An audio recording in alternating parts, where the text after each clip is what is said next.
വിശുദ്ധ കുരിശിന്റെ അടയാളത്താൽ ഞങ്ങളുടെ ശത്രുക്കളിൽ നിന്ന് ഞങ്ങളെ രക്ഷിക്കണമേ. ഞങ്ങളുടെ തമ്പുരാനെ, പിതാവിന്റെയും പുത്രന്റെയും പരിശുദ്ധാത്മാവിന്റെയും നാമത്തിൽ ആമേൻ. വിശുദ്ധ ഗ്രന്ഥം 52 പുസ്തകവും പുതിയ നിയമത്തിലെ 6 പുസ്തകവുമാണ് വിശുദ്ധ പൗലോസ് റോമാക്കാർക്ക് എഴുതിയ ലേഖനം. ഈ ലേഖനം 16 അധ്യായങ്ങളിലായി വിവരിക്കുന്നു. വിശുദ്ധ പൗലോസ് 13 ലേഖനങ്ങൾ എഴുതിയിട്ടുണ്ട്. റോമാക്കാർക്ക്, ഗലാത്യക്കാർക്ക്, എഫേസൂസുകാർക്ക്, ഫിലിപ്പിയക്കാർക്ക്, കൊളോസിയക്കാർക്ക്, ടൈറ്റസിന്, ഫിലമോന്. 2 ലേഖനങ്ങൾ വീതം കൊറിന്ത്യക്കാർക്ക്, തെസലോണിയർക്ക്, തിമോത്തിക്ക്. വിശുദ്ധ പൗലോസിന്റെ ആദ്യ ലേഖനമായ റോമാക്കാർക്ക് എഴുതിയ ഈ ലേഖനം AD 57-58 കാലഘട്ടത്തിൽ റോമിലെ സഭയ്ക്ക് എഴുതിയതായി കണക്കാക്കപ്പെടുന്നു.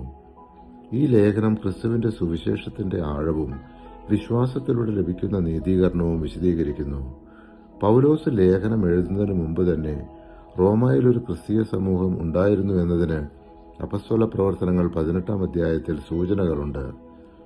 ഗലാത്യയിൽ സഭയെ യഹൂദീകരിക്കാനുള്ള പ്രവണതയ്ക്കെതിരായി ഗലാത്യർക്കുള്ള ലേഖനം എഴുതിയതിനു ശേഷമാണ് പൗലോസ് റോമാക്കാർക്കുള്ള ലേഖനം രചിച്ചതെന്ന് കണക്കാക്കപ്പെടുന്നു. വിശ്വാസവും വിശുദ്ധീകരണവും തമ്മിലുള്ള ബന്ധം, യേശുവിന്റെ മരണവും ഉത്ഥാനവും വഴി നേടിയ രക്ഷ, പഴയതും പുതിയതുമായ ഉടമ്പടികളുടെ പരസ്പര പൂരകത്വം എന്നിവയെല്ലാമാണ് ഈ പുസ്തകത്തിന്റെ ഉള്ളടക്കം. എല്ലാവരും പാപികളാണ്, ദൈവത്തിന്റെ മഹത്വത്തിൽ കുറവുള്ളവർ. വിശ്വാസത്തിലൂടെ മാത്രം നീതീകരണം ലഭിക്കുന്നു. ക്രിസ്തുവിലൂടെ ദൈവകൃപ മനുഷ്യർക്ക് ലഭിക്കുന്നു. നീതിമാൻ വിശ്വാസത്തിൽ ജീവിക്കും.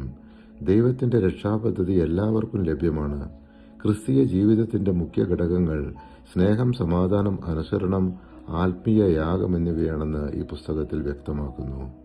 പരിശുദ്ധാത്മാവെ, തിരുവചനത്തിന്റെ അനന്തശക്തിയാൽ ആത്മാവിന്റെ ബലങ്ങളും ദാനങ്ങളും നൽകി തീക്ഷ്ണതയാൽ ഞങ്ങളെ ജ്വലിപ്പിക്കണമേ. ആമേൻ.